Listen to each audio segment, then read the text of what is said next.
Hey guys, Redneck Mini 14 here, and I'm just going to do a review on this gun that I bought recently.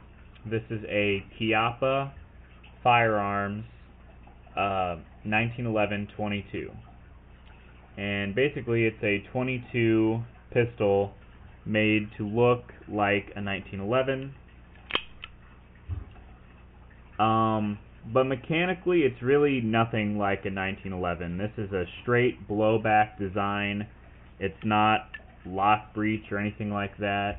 It's just a totally different gun. The grip safety is not real, and it's got a lock safety right here, which I don't have the key or anything. It's just, I bought this gun used from a buddy of mine.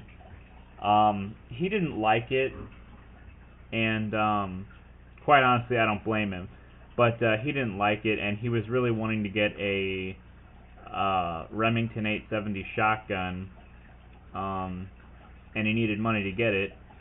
So I told him that I would buy this gun. I bought it for $135, which I think is a pretty good deal, and quite honestly it probably paid right around what this gun is even worth anyway. This gun is not very high quality at all.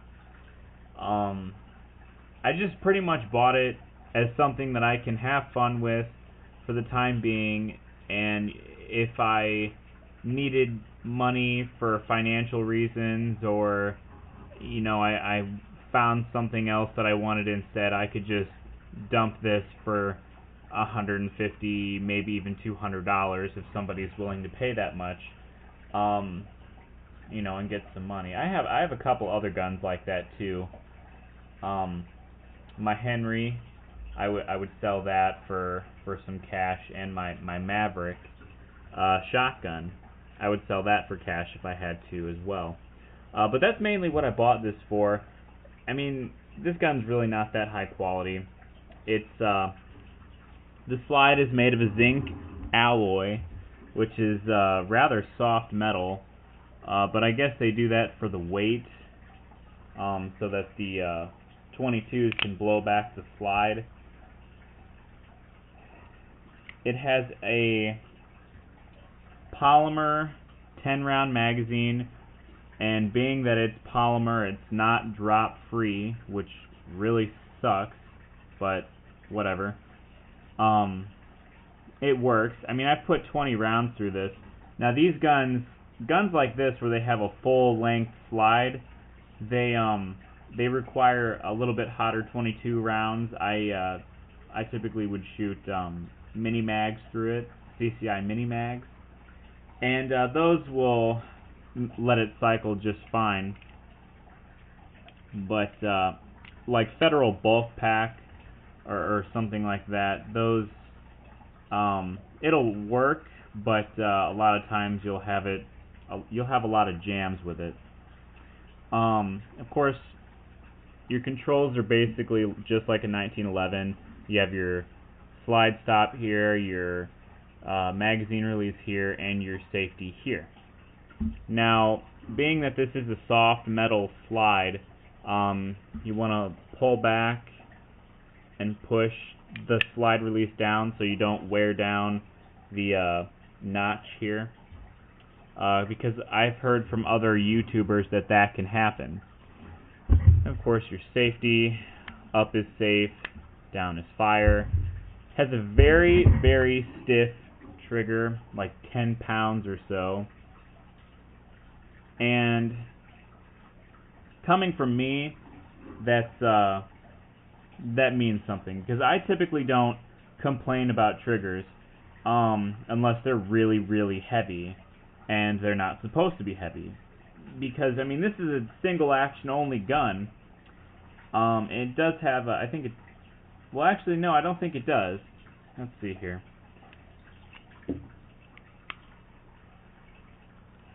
Yeah, it doesn't have a magazine disconnect holding it back. So, a 10-pound trigger for a single action only gun with no magazine disconnect, that's not supposed to be like that, in my opinion. But I know these things do have stiff triggers, but you know, they shouldn't. Because I mean, a regular 1911 doesn't have that stiff of a trigger, at least not that I know of. But yeah, I typically don't complain about triggers. Usually, I see a trigger as a thing that is just a training issue, and you need to get used to a specific trigger on a specific gun.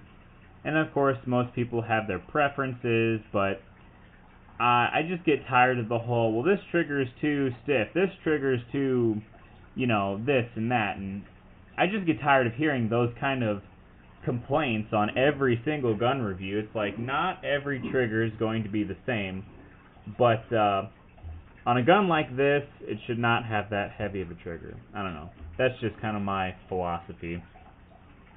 What else?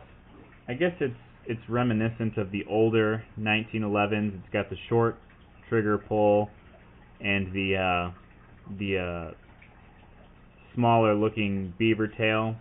And I mean, it doesn't slide or hammer bite you at all. Let's see, because I mean, it comes down. I don't know. Maybe it's just because I have small hands, but I don't really see how you could get hammer bite from this. Drop the hammer.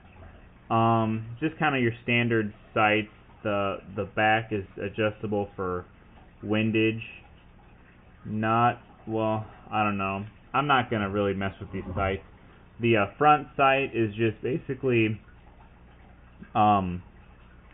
it's just part of the actual slide. I mean, it doesn't come out. Which, by the way, let me get around here and show you how it comes apart. Now, when I first got it, the bushing was very hard to get out, and it was because it was all burred up in here, which again shows just how low quality this gun is.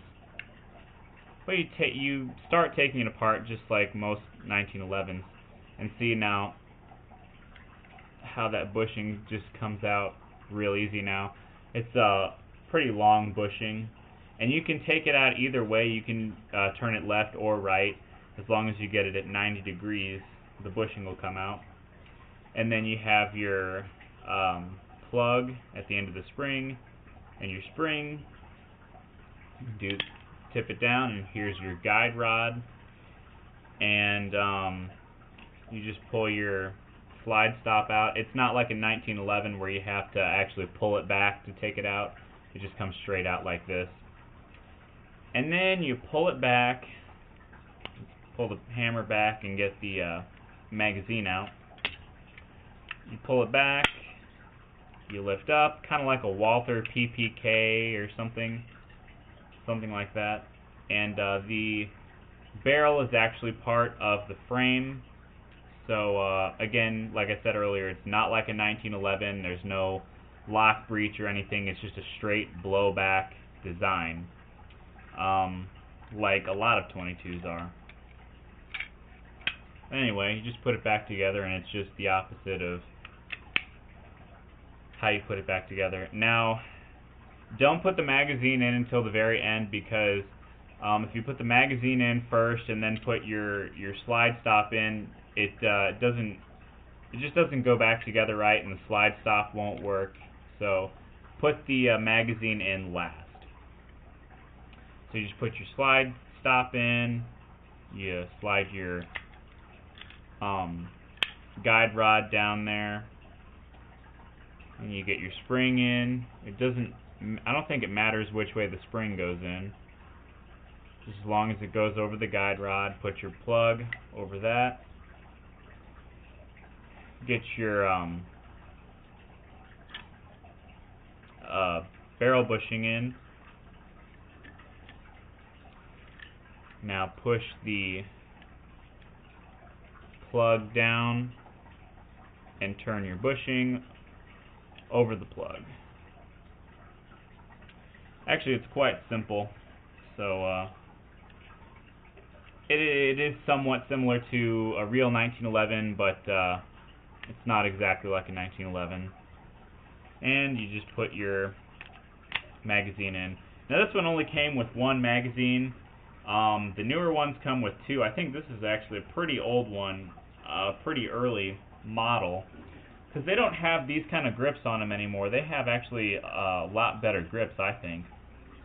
Because if you look at the checkering here, this is really just for show. I mean, you can't really grip it. It's just all slick.